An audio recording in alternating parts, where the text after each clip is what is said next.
Friends, welcome back to my YouTube channel. ಎಲ್ಲರೂ ಹೇಗಿದ್ದೀರಾ? I hope ಎಲ್ಲ ಚೆನ್ನಾಗಿದ್ದೀರಾ ಅಂತ ಅನ್ಕೊಂತೀನಿ.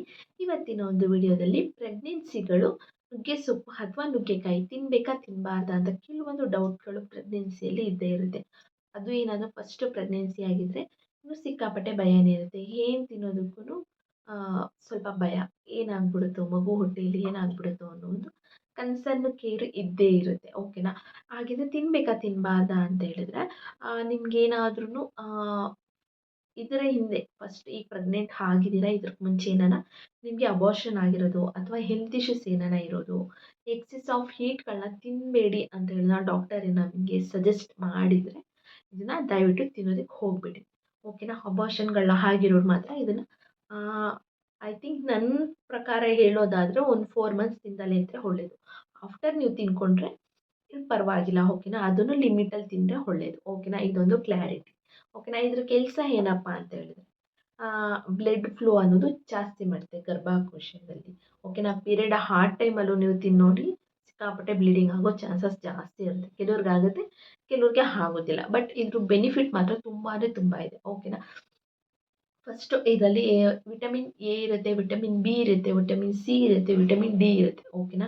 ಮೆಗ್ನೀಷಿಯಮ್ ಇರುತ್ತೆ, ಪೊಟ್ಯಾಷಿಯಮ್ ಇರುತ್ತೆ, ಐರನ್ ಇರುತ್ತೆ, ಅತಿ ಹೆಚ್ಚಾಗಿ ಕ್ಯಾಲ್ಶಿಯಮ್ ಇರುತ್ತೆ. ಓಕೆನಾ? ಇಷ್ಟು ಬೆನಿಫಿಟ್ಸ್ಗಳು ತುಂಬಾ ತುಂಬ ಒಳ್ಳೆಯದು. ನಮ್ಮ ಕಡೆ ಏನಂತ ಹೇಳ್ತಾರೆ ಅಂತಂದರೆ ಏನು ನುಗ್ಗೆ ಸೊಪ್ಪು ತಿನ್ನೋದ್ರಿಂದ ಕಣ್ಣಿಗೆ ತುಂಬ ಒಳ್ಳೆಯದು ಅಂತಲೂ ಹೇಳ್ತಾರೆ. ಮಕ್ಳಿಗೂ ಅಷ್ಟೇ ಪ್ರೆಗ್ನೆಂಟ್ಗಳು ತಿನ್ನೋದ್ರಿಂದ ಐ ಥಿಂಕ್ ನಾನು 8 ಮಂತ್ಸಲ್ಲಿ ತಿಂದಿದ್ದೆ ಅನಿಸುತ್ತೆ. ನಾನು 1-2 ಟೈಮ್ಸ್ ತಿಂದಿದ್ದೆ. ಮಗುಗೆ ಕಣ್ಣಿನ ಒಂದು ಆರೋಗ್ಯ ಹೆಲ್ದಿಯಾಗಿರುತ್ತೆ ಅಂತ ಹೇಳಿ ಇದನ್ನು ನಾನು ಒಂದು 2 ಟೈಮ್ಸ್ ತಿಂದಿರೋದುಂಟು ಅಷ್ಟೇ ನೆನಪು. ಮತ್ತು ಇನ್ನು ಸ್ಟಾರ್ಟಿಂಗಲ್ಲಾಗಲಿ ಮಿಡಲಲ್ಲಾಗಲಿ ನಾನು ತಿಂದಿಲ್ಲ ಇದನ್ನು. ಓಕೆನಾ? ಇದೊಂದು ಕ್ಲಾರಿಟಿ. ನಿಮ್ಗೇನಾನ ಎಕ್ಸೆಸ್ ಆಫ್ ಇಟ್ ತಿಂದರೆ ಏನಾನ ಸೈಡ್ ಎಫೆಕ್ಟ್ ಆದ್ರೂ ಇದನ್ನು ತಿಂದಲೇ ಇದ್ದರೆ ಒಳ್ಳೆಯದು. ತಿಂದರೆ ಎಷ್ಟು ತಿನ್ನಬೇಕು?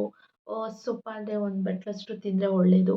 ನುಗ್ಗೆಕಾಯಿ ಆದರೆ ಒಂದು 5-6 ಪೀಸು, ಒಂದು 3 ಪೀಸ್ ತಿಂದರೂ ಒಳ್ಳೆಯದು. ಓಕೆನಾ? ಇದು ಸಹ ಲಿಮಿಟಲ್ಲಿರಬೇಕು.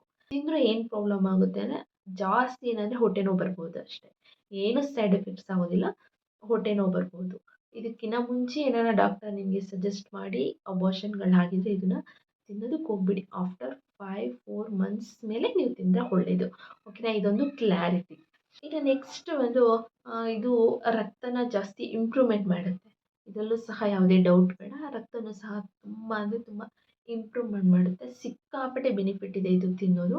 ನೋಡಿಕೊಂಡು ಯಾರು ತಿನ್ನಬೇಕು, ಯಾರು ತಿನ್ನಬಾರ್ದು, ನಿಮ್ಮ ಹೆಲ್ತ್ ಮೇಲೆ ಹೇಗೆ ನಿಮಗೆ ಗೊತ್ತಿರುತ್ತಲ್ಲ ಯಾವ ಥರ ಇದೆ ನಮ್ಮ ಒಂದು ಬಾಡಿ ಸ್ಥಿತಿ ಅನ್ನೋದು, ಅದ್ರ ಮೇಲೆ ನೀವು ನೋಡ್ಕೊಂಡು ತಿಂದರೆ ಒಳ್ಳೆಯದು. ಓಕೆನಾ? ಈ ಒಂದು ವಿಡಿಯೋ ನಿಮ್ಗೆ ಇಷ್ಟ ಆಗಿದೆ ಅನ್ಕೊತೀನಿ. ಪ್ರೆಗ್ನೆನ್ಸಿಗಳಿಗೆ ಯೂಸ್ಫುಲ್ ಆಗಿದೆ ಅಂತ ಅಂದ್ಕೊಂಡು ಇವತ್ತಿನ ಒಂದು ವಿಡಿಯೋನ ಮುಗಿಸ್ತಾ ಇದ್ದೀನಿ. ಫಸ್ಟ್ ಟೈಮ್ ನನ್ನ ಚಾನಲ್ ನೋಡ್ತಾ ಇದ್ರೆ ಸಬ್ಸ್ಕ್ರೈಬ್ ಮಾಡ್ಕೊಳ್ಳಿ. ಕೊನೆವರೆಗೂ ವಿಡಿಯೋ ನೋಡಿದ್ದಕ್ಕೆ ಥ್ಯಾಂಕ್ ಯು.